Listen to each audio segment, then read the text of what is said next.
कोशिका विभाजन। तो कोशिका विभाजन जीवों में 3 प्रकार का होता है। असूत्री विभाजन, समसूत्री विभाजन और अर्धसूत्री विभाजन।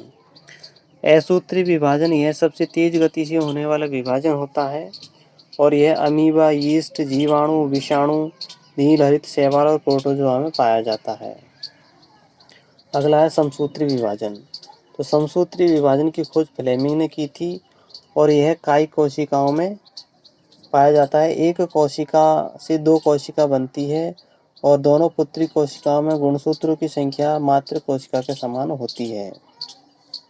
इसके उदाहरण है सजीवों में वृद्धि का होना, घाव का भरना और पुनरुद्भवन।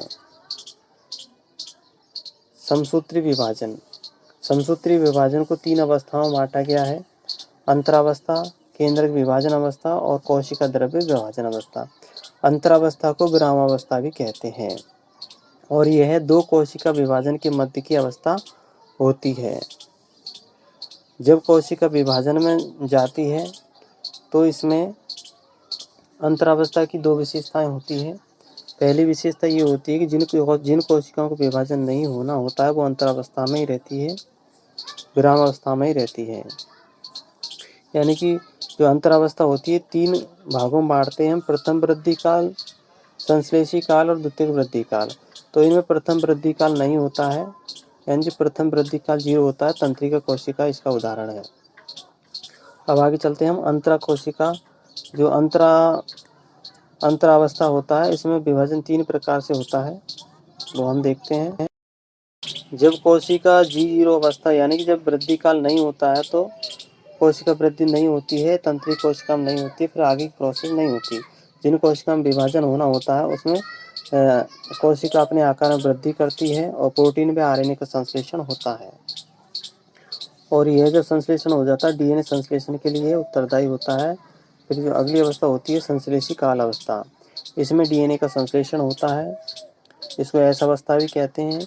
फिर अगली है द्वितीय वृद्धि काल कोशिका का, इसको जी सेकेंड बोलते हैं। इसमें प्रोटीन का संश्लेषण होता है और जब ये अंतरावस्था पूरा हो जाता है फिर इसके बाद में केंद्रक विभाजन की क्रिया आरंभ होती है।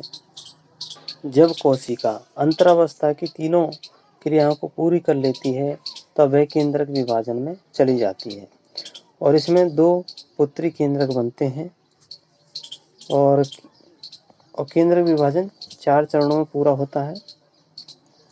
Prophase, metaphase, anaphase, telophase. Prophase को पूर्वावस्था कहते हैं, सबसे लंबी अवस्था होती है। गुणसूत्र पतले, महीन, स्पष्ट धागे में रूपांतरित हो जाते हैं तथा लंबाई में छोटे व मोटे हो जाते हैं। अर्ध गुणसूत्र अधिक स्पष्ट व गुणसूत्र बिंदु से जुड़ जाते हैं। केंद्रक झिल्ली लुप्त हो जाती है।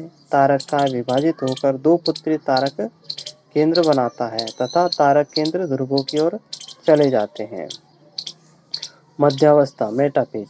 गुणसूत्रों का मध्य पट्ट पर पंक्तिबद्ध हो जाते हैं तथा गुणसूत्र बिंदु की भुजा ध्रुवों की ओर अभिविन्यासित हो जाती है। फिर तीसरी है एनाफेज यानी कि पश्चावस्था। यह इसमें एनाफेजिक गति होती है, सबसे छोटी अवस्था होती है। 2/3 मिनट समय लगता है।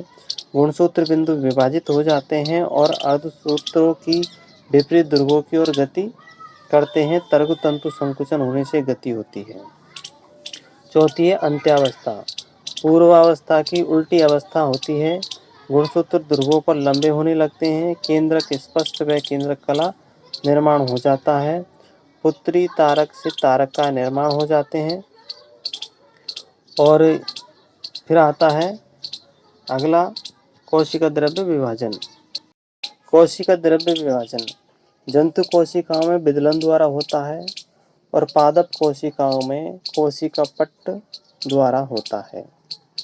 फिर विभाजन होने के बाद में फिर कोशिकाएं 2 पुत्री कोशिकाएं बन जाती हैं और ये 2 पुत्री कोशिकाएं क्या करती है, विरामावस्था में चली जाती है और जब इनको अंतरावस्था में चली जाती है, जब इनको विभाजन होना होता है फिर से यह अंतरावस्था की तीनों प्रोसेस करके फिर केंद्रक विभाजन, फिर कोशिका द्रव्य विभाजन होता है। तो साथियों, ये समसूत्री विभाजन की खोज फ्लेमिंग ने की थी। वीडियो को लाइक करना।